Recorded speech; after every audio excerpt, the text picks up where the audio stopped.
Hello, everyone. Welcome to the program. This is Sunday Politics live on Channels Television. I'm Sean Kimbale in Abuja.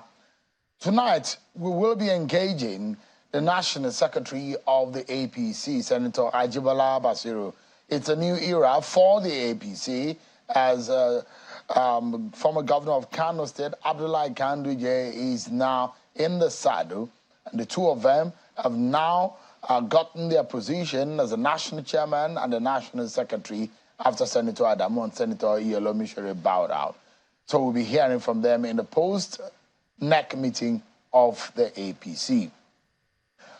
And on the other half of the program, we'll be speaking with an expert on the report and the revelations that have been revealed in the very first report of about 7 or 8 years in the central bank, revealing losses, gains, and some of the activities of the central bank under the Buhari government, which a lot of Nigerians have been reacting to. We look at the implications of those who have criticized the manner in which the CBN operated. For example, a governor of Edo State, Godwin Obaseki, who had said the government at the time was printing money, and the government had said, no, that was not true. The approval of the ways and means and how it all went, this report is also brought to bear some of these issues, and we shall be dissecting some of those issues for you tonight on the program. But let's let you know what the charismatic Lagos pastor, Pastor Tunde Bakare, who wanted to be president and ran in the APC primaries the last time he held a State of the Nation address today in his church, and he was speaking about what the present government needs to do. He spoke against what he termed the Emilokan politics in Nigeria, and he's also speaking up on the issue of corruption in Nigeria. He also touched on the central bank governor, Godwin Emefiele's arrest and detention. Take a listen to Pastor Tunde Bakare. Let me remind you that palliatives cannot address the root cause of the problem. In my recent exchange with Dr. Joe Oke Odumaki, a veteran of many progressive battles who received bullets and was imprisoned several times, in my exchange with her, she brought the Oxford Learner's Dictionary definition of the word palliative to my attention. You want to know? It is a medicine or medical treatment that reduces pain without curing its cause.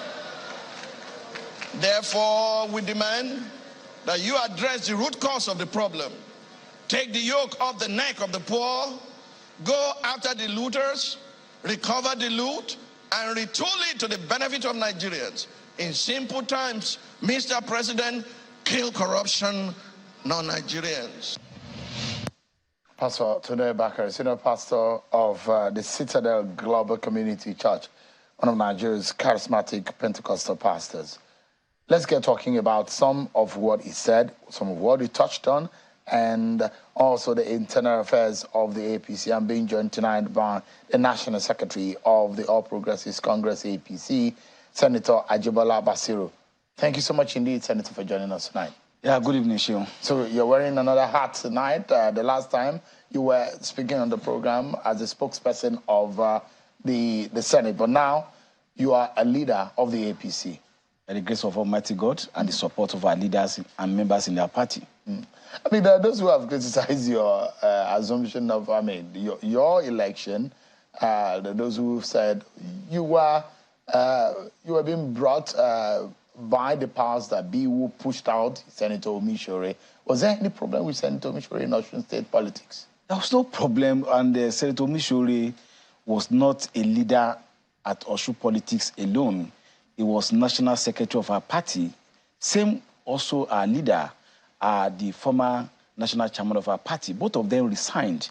And I think if you want to interrogate why they resigned, I think they will be the one to be able to tell you why they resigned. But what I know very well is that by the constitution of our party, Article 13, the National Executive Council of our party is empowered to act in between a convention. And one of the powers of the convention of our party is to remove or elect new leaders. So by the grace of Almighty God and support of the NEC of our party, which held on the 3rd of August, our leader, Dr. Abdullahi Ganduje, was elected as chairman of our party. Elected, and the word... How many votes?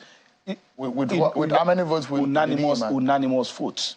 Is that captured in your electoral process? It is in the... That is enshrining your... It is there. When you have a sole candidate, even the Electoral Act allow for sole consensus candidate, so far that there is no opposition by any other... So in what process was it ratified? National Executive Council meeting. That's the second... Was it a voice vote, or was it by raise of hand, or what? It was a voice vote. What kind of ratification? When you have no ratification, it's when you want ratification. I think that's not the appropriate... Election is what we're talking about. So, and I will get to the reason why the word ratification came in. Senator Dr. Ganduje, for example, is from the northwest region of the country, from Kano State precisely.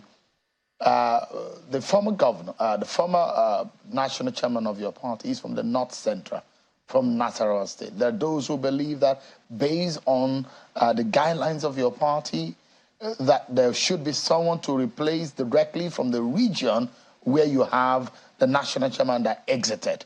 And so there are those who believe that the caucus of the party needed to agree before it's being brought to the next. People should be informed about what happened at the NEC.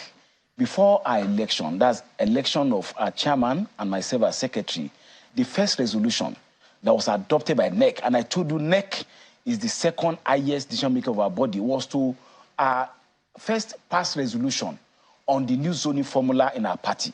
So a resolution was taken and was adopted by NEC to put the national chairman now in the northwest, the national secretary in the north east, and to take national legal advisor to the north central, the national women leader to be retained in the south, and then the national welfare officer in the southeast. That first came before our election. So there's a process. So if anybody is now talking about zoning to the north central, of course they might be ignorant or oblivious of what transpired at the NEC. So what I'm saying is that what we have done is within the power of NEC, and Article 13 clearly of our constitution empowered NEC to act the way it has acted. So we're not ratified. Were elected duly and properly in the presence of INEC, officials that came to witness the process at the Congress Hall of the Transcorp Hilton Hotel on the 3rd of August 2023. Why do some people in your party hold the view that Senator Basiru is a candidate of another emerging cabal in the villa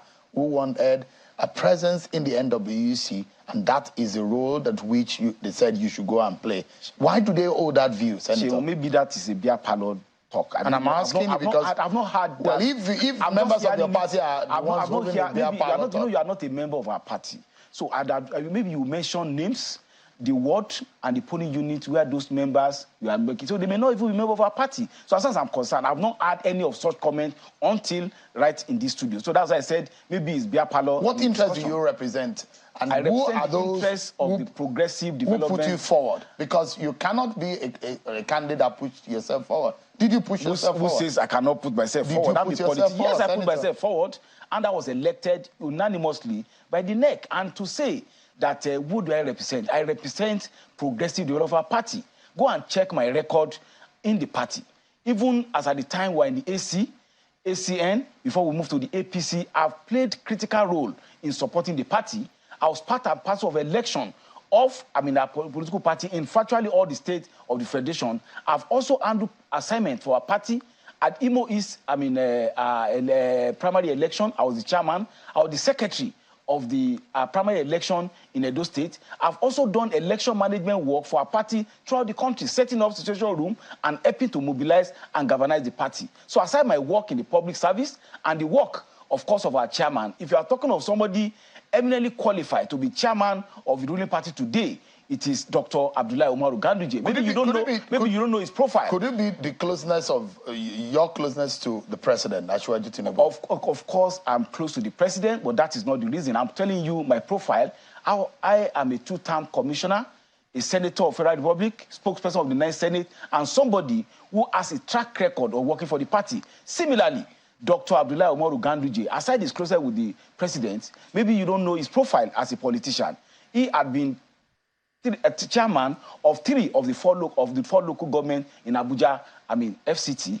He had been secretary of political party at the state level, chairman of the party at state level, deputy governor for 8 years, governor of a state. That means a leader of the party at a state for 8 years. Who other person will you say is not qualified? I will just make allusion to what J.F. Kennedy said when he said he made his brother a Secretary for Justice in the United States. He said, go and get another American that is equally suitable for that position. Will he now become disabled just because of his closeness or his filial relationship with J.F. Kennedy? Are we going to be disabled because of our closeness and of our being, disciples, and I use that word advisedly, of our leader, the president, Bola Ahmed Tinubu? We are eminently qualified and we are posed to recalibrate and reposition our party for greater heights. And you will do his bidding by the grace. Of course, leadership. If you want to be a good follower, a good leader, you must also be a follower. But the constitution of the party is clear.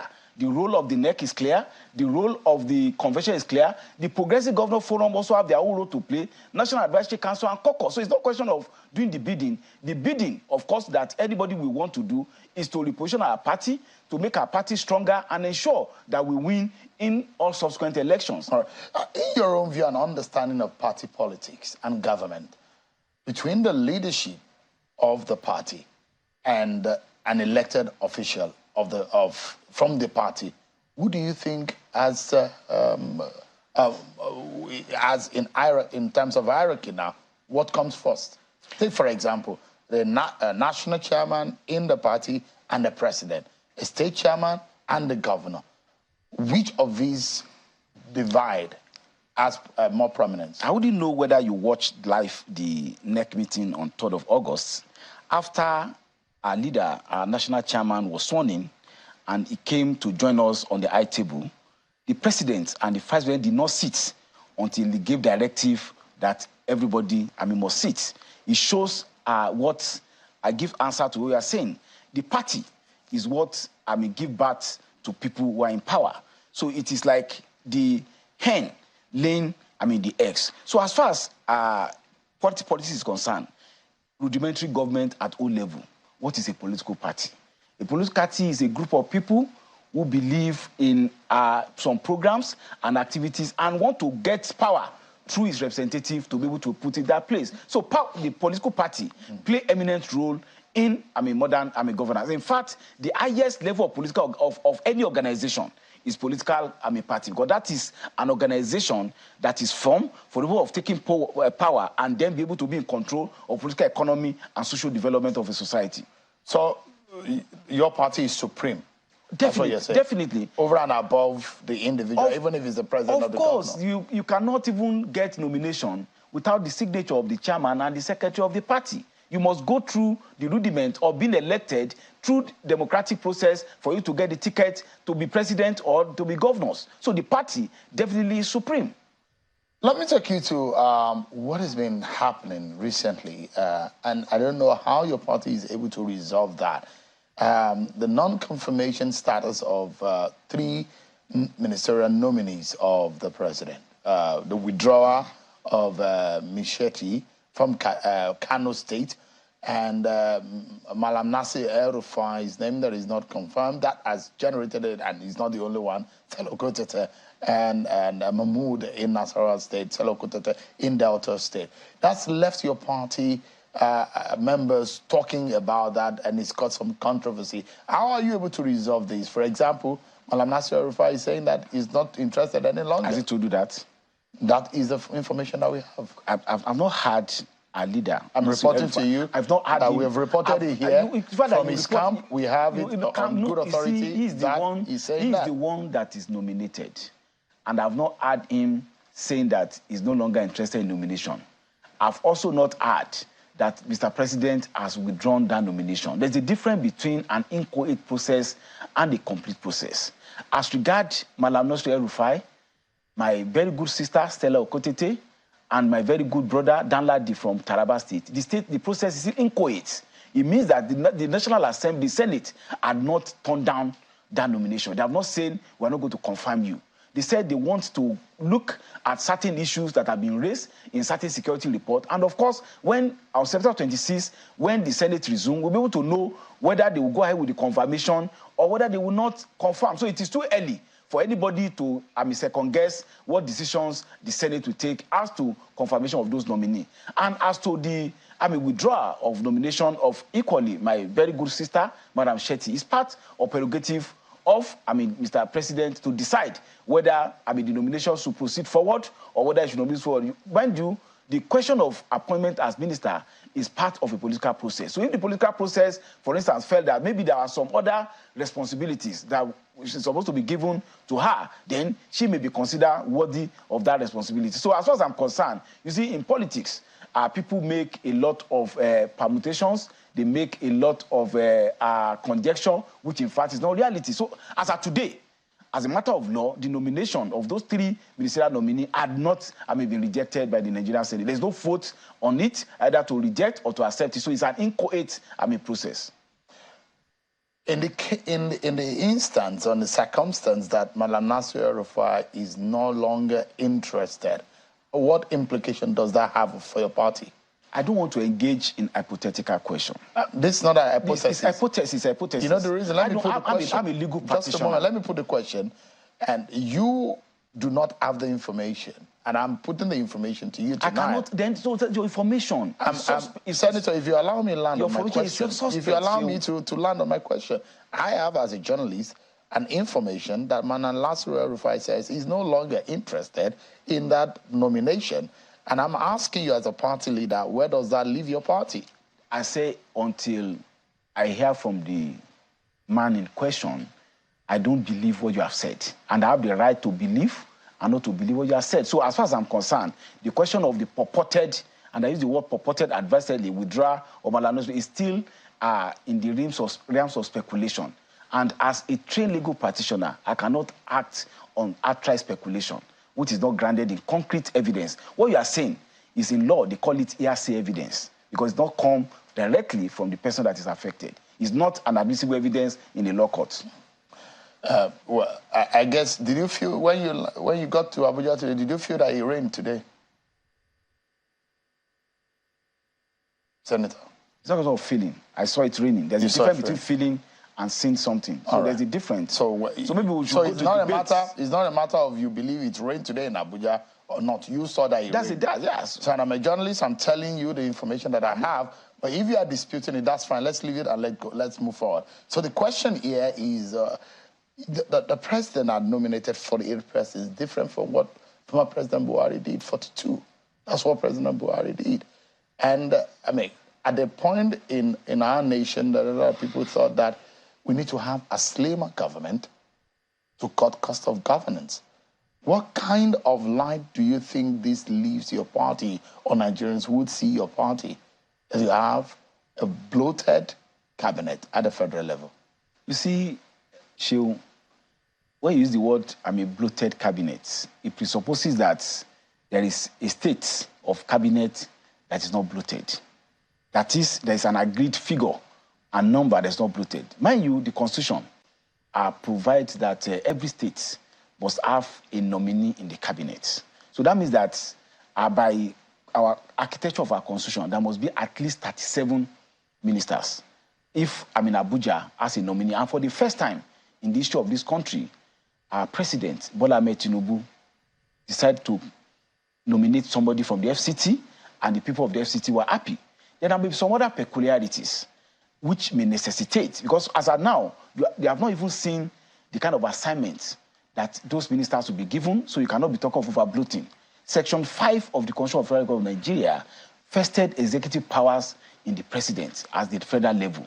And he said this will be exercised by him directly or through some other persons like ministers of the Federal Government of Nigeria. So I think you should keep your gunpowder, and those commentators, let us know what kind of structure, what kind of assignment, what kind of responsibility the 48 people already assembled by Mr. President, and we will do in that regard. Your secondly, now talking about cost of governance. Just a moment, cost of governance go beyond number of ministers. I am also an advocate of cost of governance, but the question is it the salaries and allowances of ministers that is actually the issue of cost of governance? My answer is no. Tackling the issue of governance, and I believe Asiwaju Bola Ahmed Tinubu is going to work on it, is about looking at harmonizing structures of our MDAs and ensuring those with overlap functions and some of them possibly with obsolescence function are scrapped away so that we can have a trim agencies. The budget of those agencies are actually what occasion what we call the overbearing cost of governance. As at, the 2021 budget, 2023 budget that was part of, in making as a senator, when I was a senator, a serving senator, was about 8.5 billion or so goes to, recurrent, expenditure for the purpose of salaries and overhead.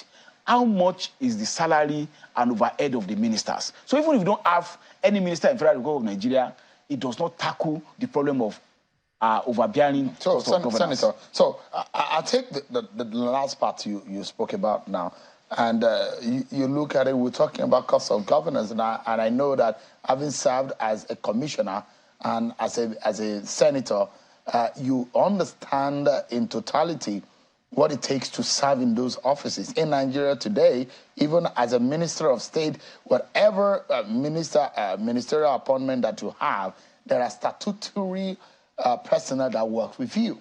And these people are human beings. They're going to be paid. They have their own offices. They're going to have their own allowances. You travel. You're traveling with them. You do everything. They get their overhead. They get their own running costs and all of that. These are some of the issues. And the question is whether or not we think that we deserve them or we need them. But it's the fact that can the nation, with the state of our economy, bear those kind of costs? Isn't it a good time for us to tighten our belt? That is exactly the language coming from the executive at the moment. Sure, I agree with you. We need to tighten our belts, but we must do so with empirical data, not with speculation. I've told you that, if my memory serves me right, that the recurrent expenditure in the 2023 budget is about 8.5 or 8.7 billion. No, that's about 0.8. About 0.87 trillion. That's 870 billion. Of what fraction of that goes to the ministers and their aides and retinue of aides that you have mentioned? It's less than 2.5 or 5%. And that is statistics. So what I'm saying is that if you want to talk about cost of governance, it's not about ministers, it's not about special assistant to minister. It's about looking at the architecture of government, about looking at the MDAs that we have and those agencies with overlapping function, some of them whose usefulness, for instance, have been expended, then they'll be removed so that we want to streamline. And that definitely will affect the overall budget of that goes into servicing salaries and allowances of public service. So you don't really think that the president can go as much as 60? You really don't think that is not a problem? I'm telling you, I'm not talking of number. I understand totally what you're talking about. I'm saying in a moment where a lot of people are saying, show us an example of how you're going to cut costs. If you say we should tighten our belt, you should show from government. If we say that we needed to cut costs of governance or we need to trim down the size of government, the last president had 42 ministers. This president is having 48. Does that show any sign of understanding that there's a need to trim the size of government? I think we are talking at cross purposes, Sheung. What I'm telling you, I'm the one asking the question. You are the one speaking to Nigeria. I'm not telling you about the question. I'm not telling you that the cost of governance, fundamental as it is not really implicated largely by the number of ministers. It's implicated largely by the overhead and the salary payment of MDAs, which takes the large chunk of resources. So if you want to talk about trimming size of governance, it's not about what are the other examples you would like to for instance now how we can really practically cut costs of governance. I'll give you an example. Ministry of Information. How many agencies are under Ministry of Information? When you look at the Ministry of Information, I think they have almost about 11 or 12 agencies with people drawing salaries, with overhead being given to them aside capital vote. We look at the Ministry of Information. Let us look at those agencies. Who are those? Which of those agencies have overlapping functions? Which of those agencies can cohabit together? Then you'll be able to talk about reduction of personnel and expenditure.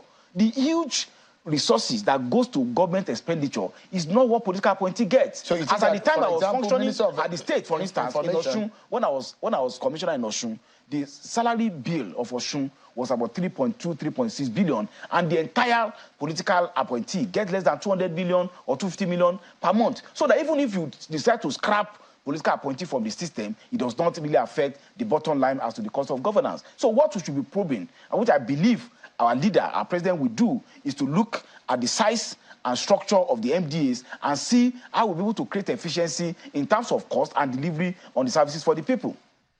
Senator, you look at the quality of the persons that are being appointed, and I guess you're getting reactions from an average Nigerians or Nigerians in general on the expectation, especially because of the pedigree and the history of Bola Ahmed Tinubu when he was governor. And someone would say has a knack of getting quality persons into government, and he has had that when he was governor, and the kind of people that he has around him.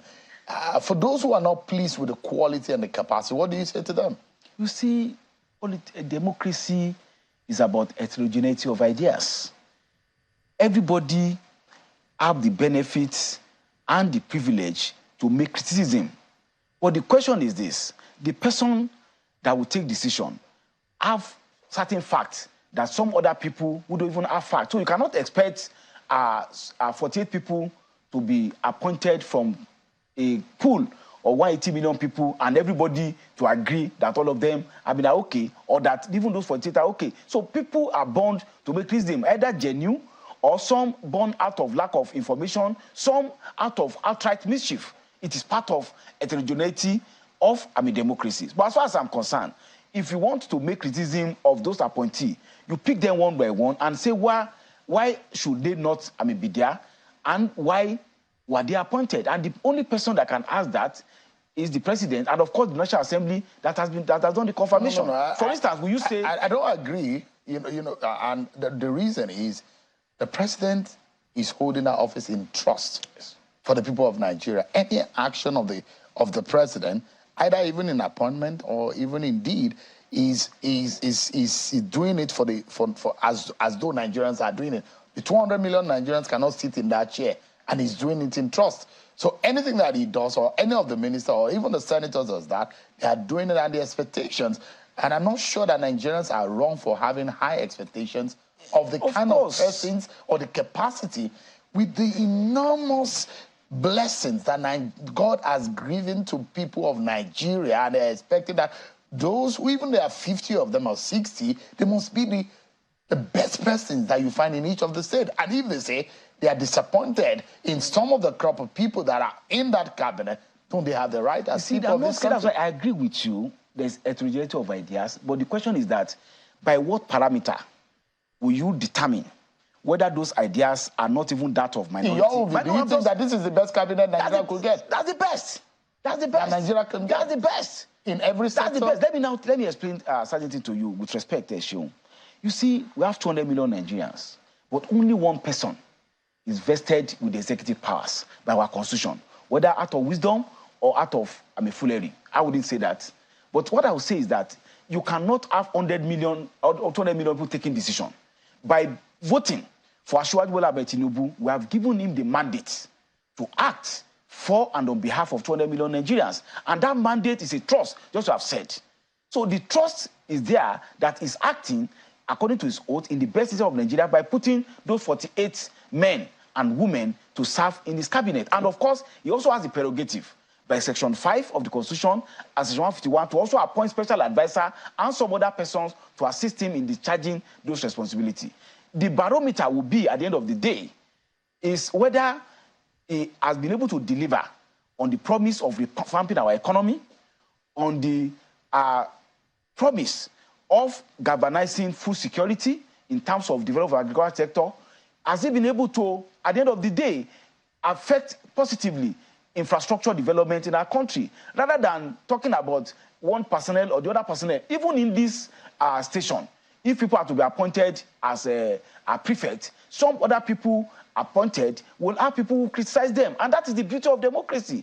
And according to our Yoruba people, all of us cannot sleep and put our head in the same direction. Where do you to go on this part of it? I'd like to get your view about the anger in the land about the state of the economy, the consequences and the pains left by the removal of fuel subsidy. Those who say, it's a good idea to remove subsidy. This debate has been on for several years, but perhaps it wasn't done the right way. That some people will argue. But how, as a leader of the APC, you guys, you and your friends and colleagues in the APC had promised Nigerians that it's going to be a renewal hope this time around after the last 8 years of President Buhari. But those of them who now buy a bag of rice in almost a double or triple price, they buy petrol in more than 4 times the price, they buy palm oil, red oil, and whatever kind of oil in more than 3 times they travel out, within the country in higher rates of the airfare. What do you tell them? That the renewed hope is not here yet.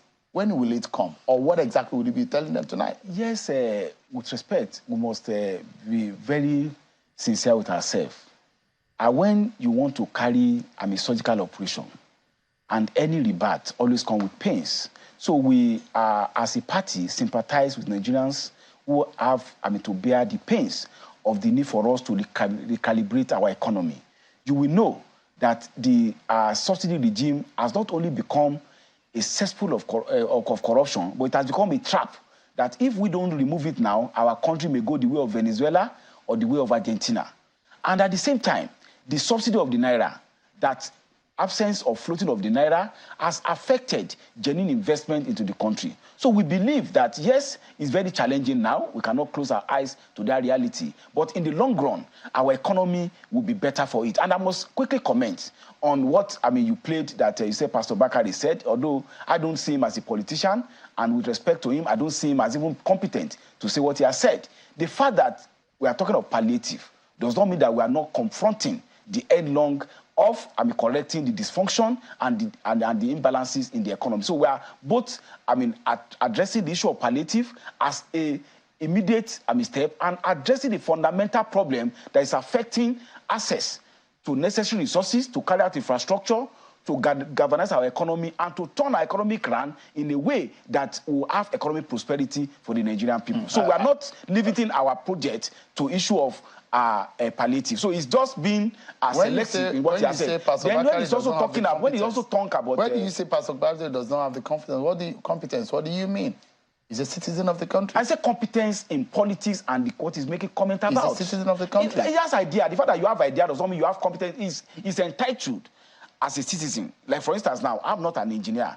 I don't have competence to make valid proposition in engineering field, even though I'm a citizen of Nigeria. So the fact that he's a Nigerian does not mean that he has competence in making criticism that he's making. But the question is, there is enormous expectation. People are suffering, and I hope your party are aware. We have a 4-year mandate, and so by the grace of God, before the 4 years, even before the next 1 year, people will start seeing the benefit of the fundamental adjustment that is being made in the economy of our country. I know you. Let's close this now in 30 seconds, if you may be able to respond this quickly to this question. I know you have taken part, like you said, in a lot of election processes for your party. The election tribunal is set to give its judgment. There are those who are saying that your party is already planning to engage in a rerun election. Is that the case? With respect, I'm not supposed to make comments on a matter that is sub judice, but since you have asked me, for my knowledge of electoral law in Nigeria, and for having read, the petitions and also being part of the proceedings, I would say that all the petitions against President Bola Ahmed Tinubu election, they are hopeless, and nobody needs to even waste time in dismissing same. The 5 judges of the Court of Appeal who are sitting on will determine. Of course, but I'm just you ask me. If you don't ask me, I won't make any comments. Yes, they're hopeless petitions. Terribly hopeless. Yeah, interesting that you're a lawyer, and perhaps you're speaking of your fellow lawyers in this manner. But thank you so much, Senator, for speaking on the program tonight. Yeah, it's a pleasure being here to you. Thank you so much. Senator Ajibola, as you're always combative. Thank you so much indeed, the National Secretary of the APC. We'll take a break, everyone, but when we come back, we'll be speaking with Mr. Paul Alaje. There are some revelations that have been made through the report release of the very first time in about 8 years that the CBN financial report will be released, and a whole lot has been unveiled. Paul Alaje, who is the chief economist of the SPM professionals, will be speaking to us on this matter. Stay with us, we'll be right back, everyone.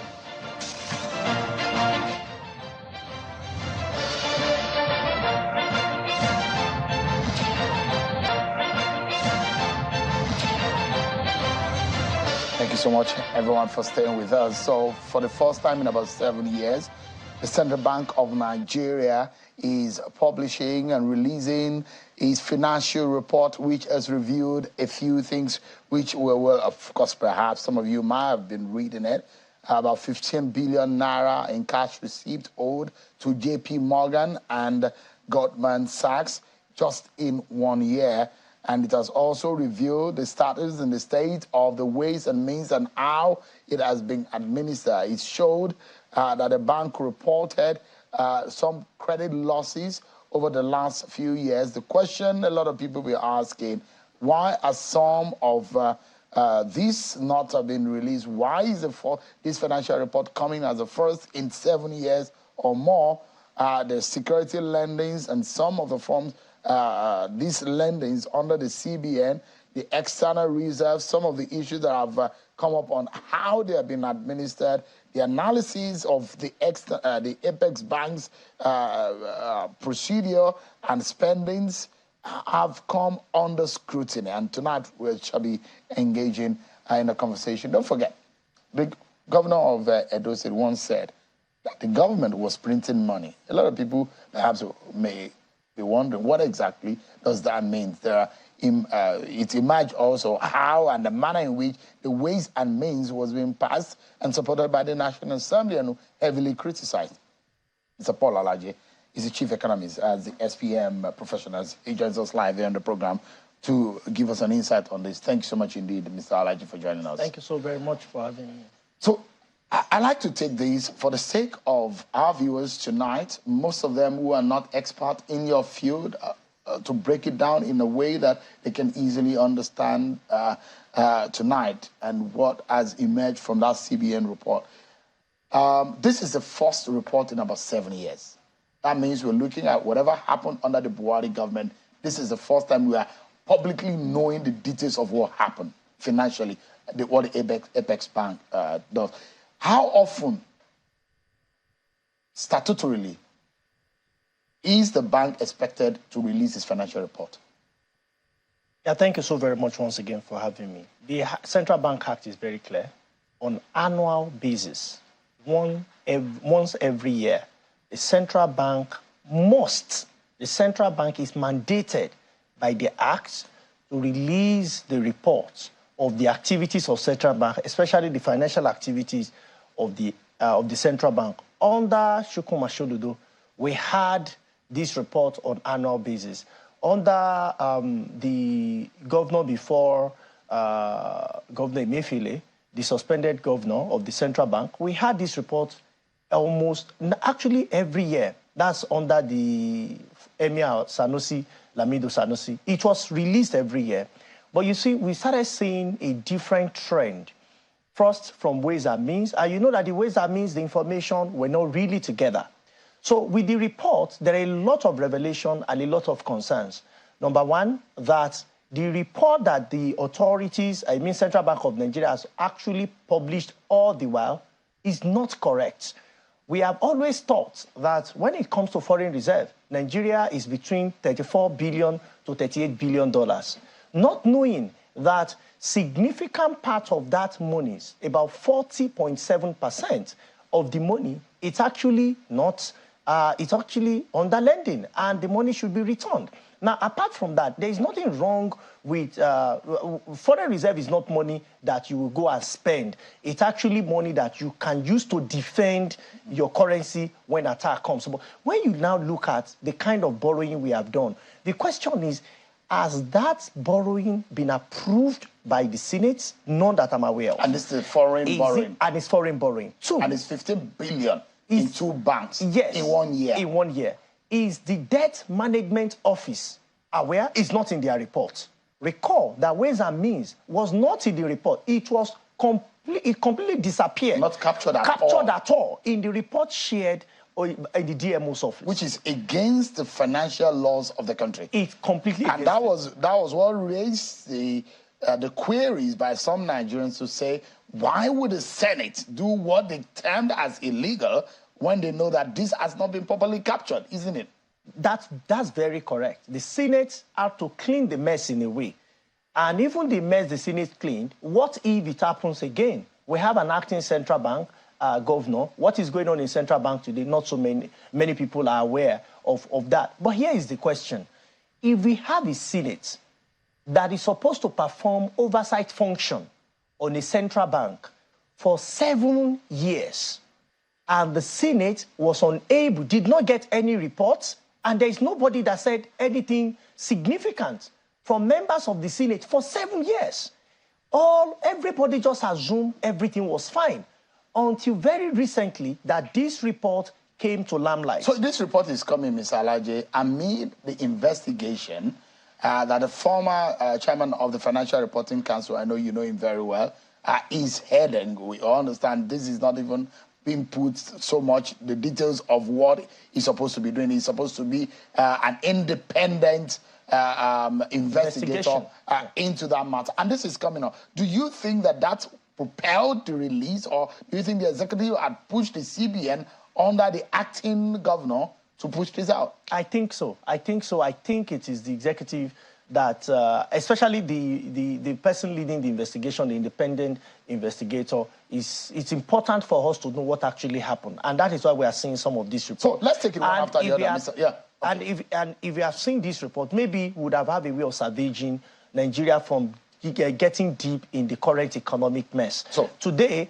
if those banks' term of borrowing elapses, and they lapse and they say they need their money back, you know what will happen to Naira? What will happen? Naira will get devalued because we don't have anything to defend.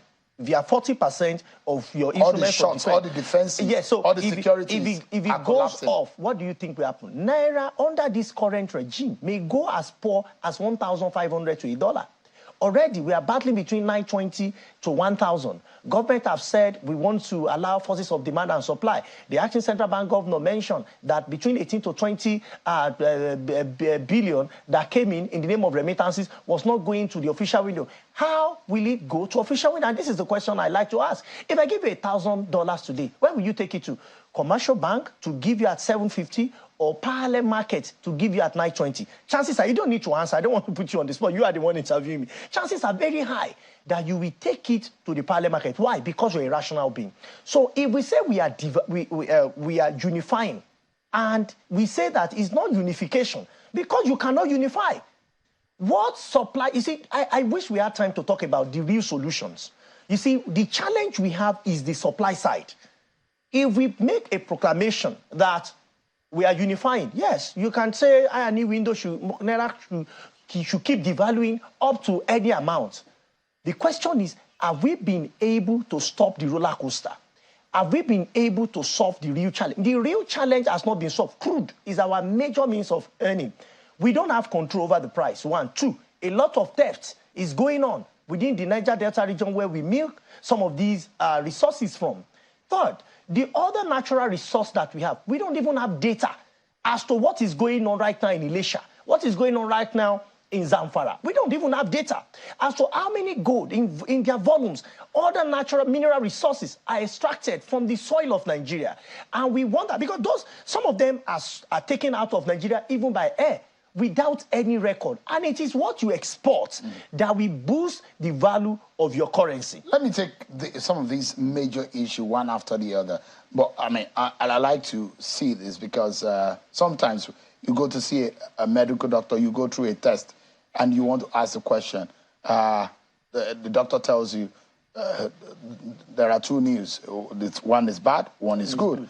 And I like to have an understanding of your own summary of the state that the CBN is right now. How bad is it? Well, I think with what we know now. Yeah, with what we know, the Central Bank of Nigeria is in a very horrible situation financially.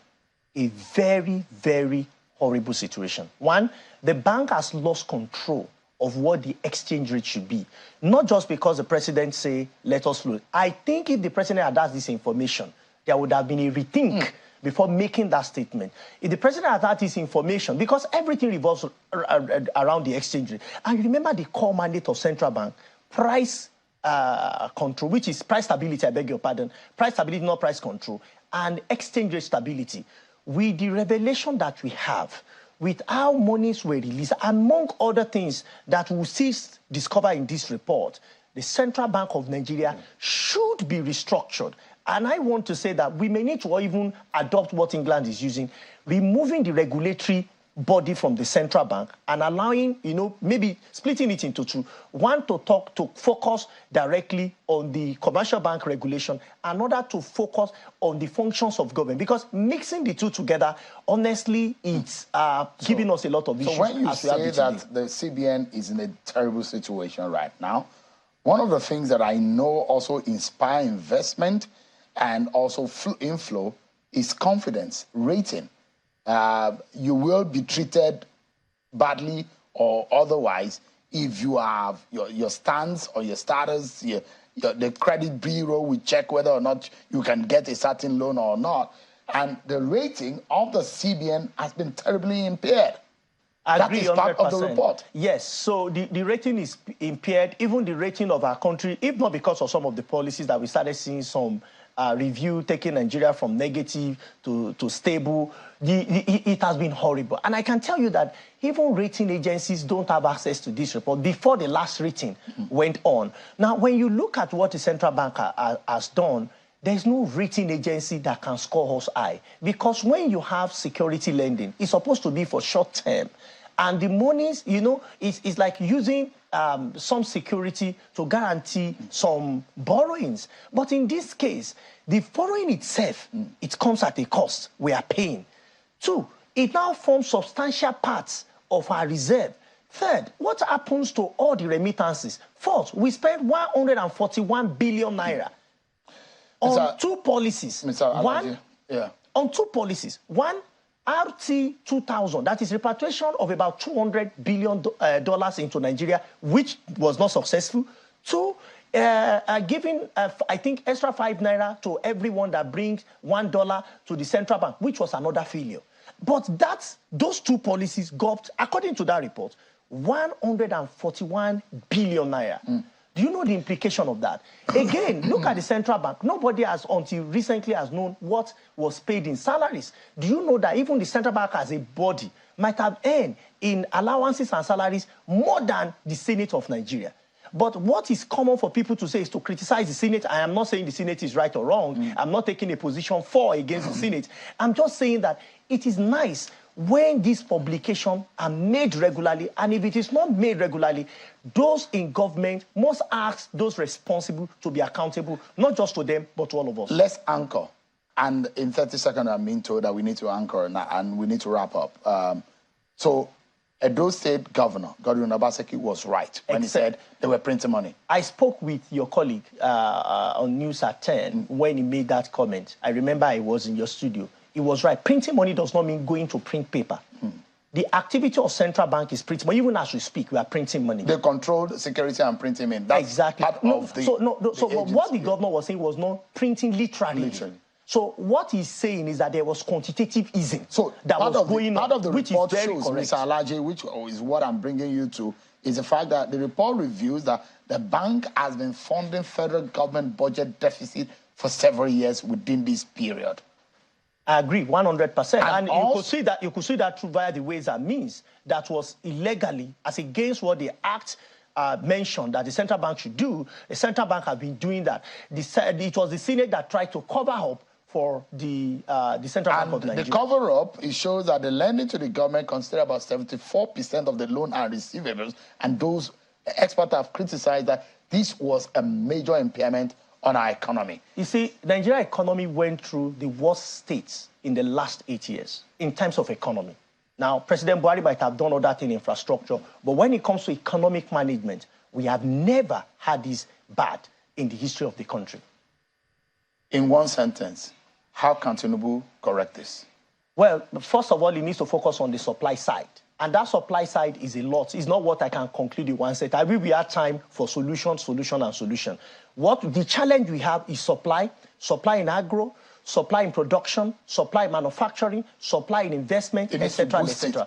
Supply side is a robust conversation that we cannot even discuss within 5, 10, 15, 30 minutes. It's a huge conversation because we need to look at our problem critically and start asking questions. How do we boost supply, which includes, for instance, let me give you one of the things that came to mind, which is... Apologies. I understand. Thank you so much. Paul Alaji, Chief Economist as the SPM Professionals. Thank you so much indeed. Some of these conversations just get to me. It punctures a very soft spot in my heart, and I don't know how many Nigerians feel tonight because it affects our bottom line, our baseline. As a people, what you can spend is affected by some of these activities, and I hope that government and the people who are working in some of these agencies just get their act together. But that's how far we can go on the program tonight, everyone. And thanks for watching. I'll see you tomorrow at 7 p.m. I'm sure Okemale. God bless Nigeria.